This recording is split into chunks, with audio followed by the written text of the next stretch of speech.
Assalamualaikum warahmatullahi wabarakatuh. Pada kesempatan kali ini saya akan sedikit menceritakan sejarah dari salah satu tokoh pendiri Universitas Islam Indonesia yang sering kita kenal di brosur-brosur, buku-buku sejarah, serta riwayat beliau dengan nama Kiai Haji Abdul Halim. Nah, beliau ini lahir di Majalengka tahun 1887. Nama kecil beliau adalah Muhammad Sejahtari, biasa dipanggil Otong Syatori. Nah, Otong Syatori ini juga menjadi nama pena beliau dalam beberapa buku-buku yang beliau karang. Selain itu, beliau juga pertama itu mendirikan Santi Asromo atau pondok pesantren di pinggiran kota Majalengka. Nah, sepulang dari Mekah, para santri keturunannya memanggil dengan sebutan Mbah Halim. Beliau adalah pendiri Perikatan Umat Islam atau PUI yang kemudian berfungsi bersama Perhimpunan Umat Islam Indonesia atau PUII menjadi Persatuan Umat Islam PUI pada tahun 1952. Basis gerakan PUI berada di Majalengka pada April 1932. Mbah Halim mendirikan santri asromo ini atau pondok pesantren yang berawal dari santri-santri di sekitaran Majalengka saja.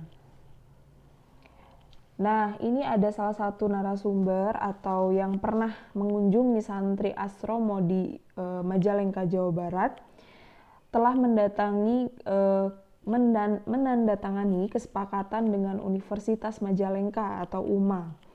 Perjalanan ke santri asromo ditemani oleh buyut atau anak dari cucu Mbah Halim sendiri.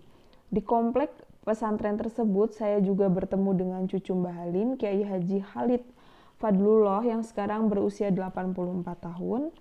Beliau ternyata alumni Universitas Islam Indonesia UII pada tahun 1966 dengan nomor ijazah 012.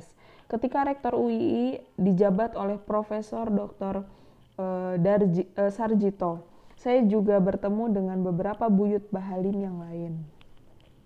Nah, lalu Mbah Halim ini adalah salah satu pendiri UII yang berasal dari PUI. Bidan kelahiran UII adalah 4 organisasi Islam besar di Indonesia pada masa itu, yaitu adalah Muhammadiyah, Nahdlatul Ulama, dan juga PUI serta PUII. Yang tergabung dalam Masyumi ini adalah ikhtiar menyambung kembali tali sejarah UII dengan PUI yang sempat terputus. Lalu Mbah Halim sangat mengedepankan persatuan dalam berdakwah. Pada prasasti yang terpasang di kompleks pemakaman keluarga di Santi Asromo, tertulis bahwa kami pesankan kepada sekalian yang melanjutkan perjuangan, utamakanlah budi parangai atau akhlak ramah tamah serta sesama manusia, terlebih-lebih lagi kepada sesama umat Islam.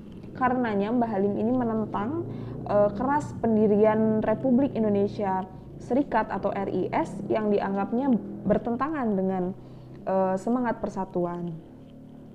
Nah, lalu Mbah Halim ini adalah seorang ulama rujukan. Mbah Halim merupakan keturunan ke-39 dari Nabi Muhammad SAW. Selain itu juga atau 16 dari Sunan Gunung Jati atau sering dikenal juga dengan Syarif Hidayatullah. Meski demikian, Mbah Halim ini tidak mau dipanggil Habib atau Syekh. Mbah Halim merupakan santri tulen dengan pemikiran yang melampaui zamannya. Jadi pada zaman ketika Mbah Halim ini eksis gitu ya, itu pemikiran beliau sudah jauh dari zaman tersebut. Nah, selain itu juga pengembaraannya dalam menuntut ilmu pesantren ke pesantren dilanjutkan dengan belajar ke Mekah. Mbah Halim merupakan murid dari Syekh Ahmad Khatib Al-Minangkabawi yang juga merupakan guru dari Kiai Haji Ahmad Dahlan, pendiri Muhammadiyah, dan Kiai Haji Hashim Asy'ari, pembesut Nahdlatul Ulama. Syekh Ahmad Khatib saat itu adalah mufti dan imam di Masjidil Haram.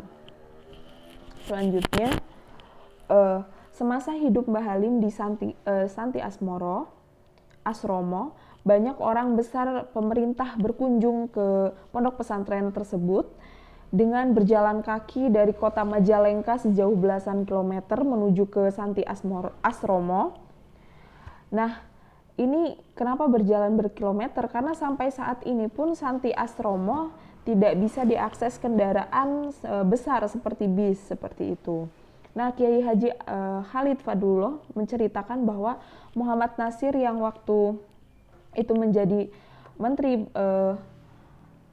Penerangan pernah menginap selama sepekan di Santi Asromo. Saya pun ditunjukkan ke tempat kamar penginapannya.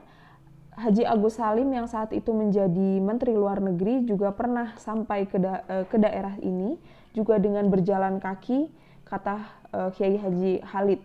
Demikianlah seharusnya ulama didatangi, bukan mendatangi, seperti itu menurut beliau.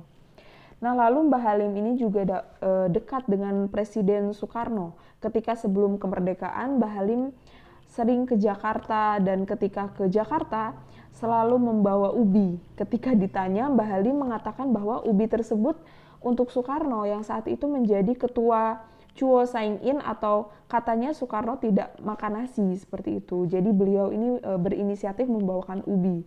Dalam suratnya, Soekarno biasa memanggil Mbah Halim dengan Kang Mas. Mbah Halim anggota Chuo Saing In pada waktu itu yang kemudian menjadi Badan Penyelidik Usaha-Usaha Persiapan Kemerdekaan Indonesia atau BPUPKI. Mbah Halim ditetapkan sebagai pahlawan nasional pada tahun 2008. Nah, mungkin itu sejarah singkat mengenai Kiai Haji Abdul Halim, atau lebih suka dikenal dengan Kiai Haji Abdul Halim Majalengka atau Otong Syatori, dan juga sebagai Mbah Halim.